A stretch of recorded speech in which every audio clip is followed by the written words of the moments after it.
సింహం వారికి గనక చూసుకున్నట్లయితే మీకు ఈ ఏప్రిల్ మాసంలో లగ్నంలో కుజుడు అలాగే ఉంటాడు రాశిలో, సప్తమ స్థానంలో రాహు, అష్టమంలో మూడు గ్రహాల కలయిక,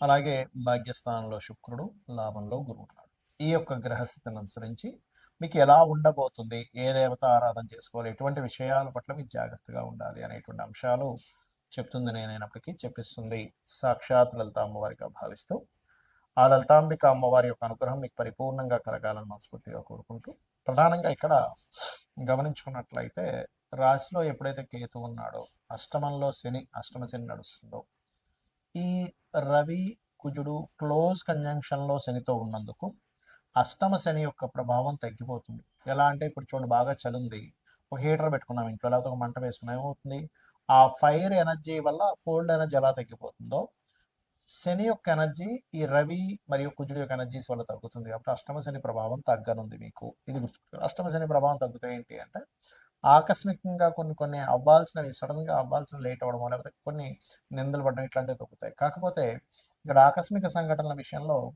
చతుర్థాధిపతి అయినటువంటి కుజుడు అష్టమ స్థానంలోకి వెళ్తున్నాడు కాబట్టి ఈ అష్టమంలో ఉండేటువంటి గ్రహాలు యాక్సిడెంట్ను కూడా సూచిస్తాయి. కాబట్టి వాహనం మీద వెళ్ళేటప్పుడు, రోడ్లు దాటేటప్పుడు కాస్త జాగ్రత్తగా ఉండండి. నిత్యము ఉదయం నిద్ర లేచిన వెంటనే గణపతిని ధ్యానం చేసుకోండి. ఫైనాన్షియల్గా బాగానే ఉంటుంది. కాకపోతే వ్యాపారాలకు సంబంధించినటువంటి విషయాల్లో లాభంలో గురువు ఉంటూ, గురువు యొక్క రాసుల్లోనే మూడు గ్రహాలు ఉన్నాయి కాబట్టి ఇది కొంతవరకు చెప్పాలంటే దీని ప్రభావం కాస్త వ్యాపార లాభాల మీద ఈ పార్ట్నర్స్తోని కొంత ఇస్తూ ఉంటుంది. అయితే మీకు వివాహ సంబంధాలు ఏదైనా కానీ విదేశీ సంబంధాలు కుదిరేటువంటి ఛాన్సెస్ ఎక్కువ కనిపిస్తున్నాయి. ఉన్నత విద్యల కోసం విదేశాలకు వెళ్ళి చదువుకోవాలనుకునేటువంటి వారికి చాలా బాగుంది. అందులో ముఖ్యంగా ఫ్యాషన్ రిలేటెడ్ రంగాలకు సంబంధించిన విద్యా సంబంధించిన విషయాలకు చాలా చాలా బాగుంది. ఇక ఉద్యోగరీత్యా ప్రదేశం మారడం ద్వారా మీకు ఉద్యోగ అవకాశాలు కొత్తవి లభిస్తాయి.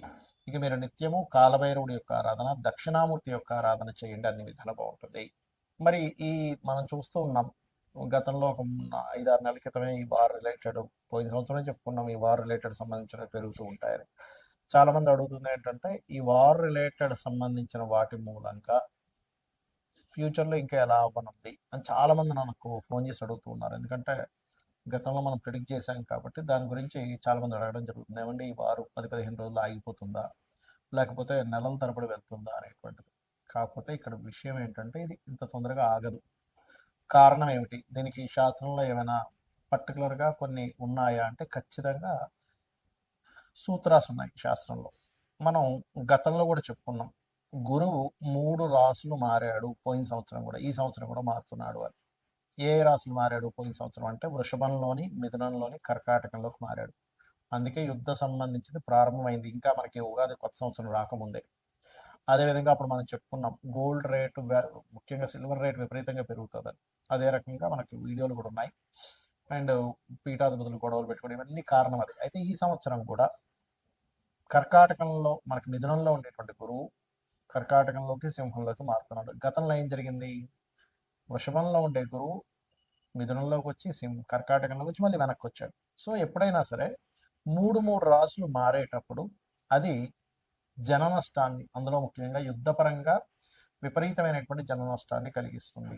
కాబట్టి ఇండియాలో ఉండేటువంటి వారికి పెద్ద నష్టమేమీ ఉండదు, కానీ విదేశాల్లో ఉండేటువంటి వారికి మాత్రం కాస్త ఎక్కువ నష్టం ఉంటుంది. కాబట్టి ఇండియన్స్ ఎవరైనా విదేశాల్లో ఉన్నట్లయితే వారు కాస్త వీలైనంత మట్టుకు అక్కడ సేఫ్ జోన్స్లో ఉండడం మంచిది.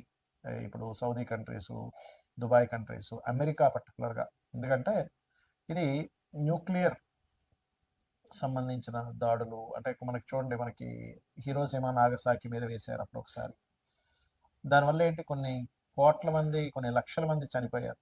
అలా ఏంటంటే ఒక పెద్ద విస్ఫోటనలాగా జరిగేటువంటి బాంబ్స్ వేయడం కూడా జరుగుతుంది.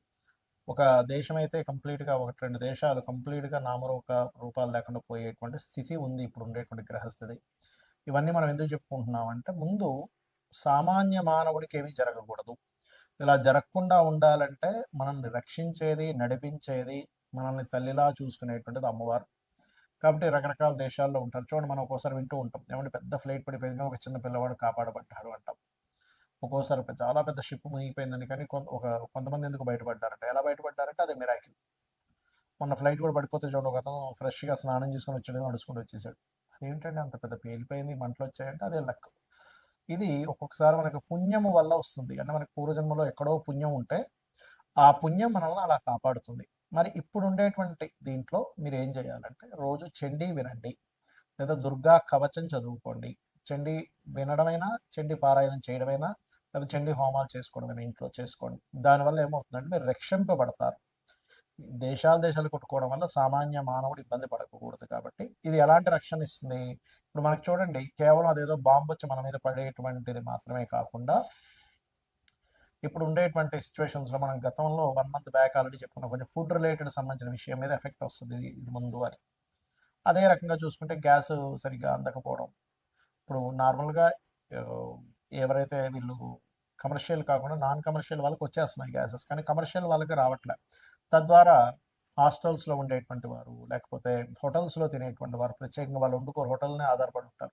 అలాంటి వారికి ఇబ్బంది అనేటువంటిది స్లోగా ప్రారంభమైంది. తద్వారా మనకి వండుకునే స్థితి పరాభావనామ సంవత్సరం, పరావాసనామ సంవత్సరం, రెండు పేర్లు దీనికి. పరాభావము అంటే పరాభవం చెందడం, కొన్ని దేశాలు యుద్ధంలో ఓడిపోవడం జరుగుతుంటుంది. పరావసు వల్ల ఏమిటి అంటే మనం పూర్వంలో ఎటువంటివైతే పద్ధతులు పాటించాము అటువంటివన్నీ కూడా వస్తూ ఉంటాయి. అంటే పూర్వ పద్ధతులు రావడము, కొన్ని దేశాలు ఓడిపోవడము, కొన్ని దేశాలు ఇబ్బంది పడడం అనేటువంటిది ఉంది ఈ సంవత్సరము. దాంతోపాటు ఎప్పుడూ కనీ విని ఎరుగనట్టుగా 3 సార్లు మనకి పంచగ్రహ కూటమి కూడా వచ్చింది. అది కూడా మనం చెప్పుకున్నాం లాస్ట్ టైం. కాబట్టి నేను అనేది ఒకటే గుర్తుపెట్టుకోండి. ఇక్కడ మీరు ఎందుకంటే దేశాలు మిసైల్స్ వేసుకుని ఏమైనా సామాన్య మానవుడికి ఇబ్బంది కలగకుండా ఉండాలి కాబట్టి నవగ్రహాలలో కుజుడు, రాహువు, శని, గురువు ఈ 4 గ్రహాల దగ్గర దీపారాధన చేయండి. మీకు దగ్గరలో గోశాల ఏదైనా ఉంటే గోవులో సకల దేవతలు ఉంటారంటారు. కాబట్టి ఆ సకల దేవతల యొక్క ప్రభావం నీకు పాజిటివ్గా వాళ్ళ యొక్క అనుగ్రహం కావాలి కాబట్టి గోవులకి బెల్లము, అరటికాయలు, క్యారెట్స్, గ్రాసము, వీలైతే ఇవి తినిపించండి సరిపోతుంది. గ్రాసం కూడా తినిపించవచ్చు, రైట్, గోధుమ రవ్వ కూడా తినిపించవచ్చు. ఇవి చేయండి. ఇక్కడ మరొక విషయం ఏంటంటే మనం రాశి ఫలాలు చెప్పుకుంటున్నాం కదా, దీనికంటే ప్రధానంగా మీ పర్సనల్ చార్ట్ చూసుకోవాలి. అంటే మీ పర్సనల్ చార్ట్లో లగ్నం ఎలా ఉంది, లగ్నం వల్ల మీరు ఎంత ఎదగలేకపోతున్నారు, ఎందుకు ఇబ్బంది పడుతున్నారో తెలుస్తుంది. ధనస్థానాన్ని చూసుకుంటే మీ పర్సనల్ చార్ట్లో మీకు ధనము ఏ దేవతను ఆరాధించడం ద్వారా ధనం వస్తుంది, ఏ మార్గంలో వెళ్ళడం ద్వారా మీరు ఫైనాన్షియల్గా బాగా గ్రో అవుతారు, ఎప్పుడు ఎవరికి ధనం ఇవ్వచ్చు, ధనం విషయంలో ఎప్పుడు డేరింగ్ చేయొచ్చు, ఎప్పుడు జాగ్రత్తగా ఉంచుకోవాలి, ఎప్పుడు కొరత వస్తుంది అనే విషయం క్లారిటీ వస్తుంది. అదేవిధంగా అన్నదమ్ముల విషయం కావచ్చు, చదువు విషయం కావచ్చు, సంతానం విషయం కావచ్చు, వివాహం ఎప్పుడు చేసుకోవాలి, ఎప్పుడు చేసుకోకూడదు అనేటువంటిది, కెరియర్ పరంగా ఎటువంటి కెరియర్లో మీరు సెట్ అవుతారు, వ్యాపారాలు మీకు కలిసి వస్తాయా లేదా, విదేశాలకు వెళ్ళాలా, ఇక్కడే ఉండాలి, ఇలాంటి అనేకమైనటువంటి అంశాలు మీ పర్సనల్ చార్ట్లో ఉంటాయి. సరే, మీ పర్సనల్ చార్ట్ తెలియదు, అలాంటప్పుడు నిత్యము లలితా సహస్రనామాల యొక్క శ్రవణము పఠనము చేయండి. ఖచ్చితంగా మీకు బాగుంటుంది. శ్రీమాత్రే నమః.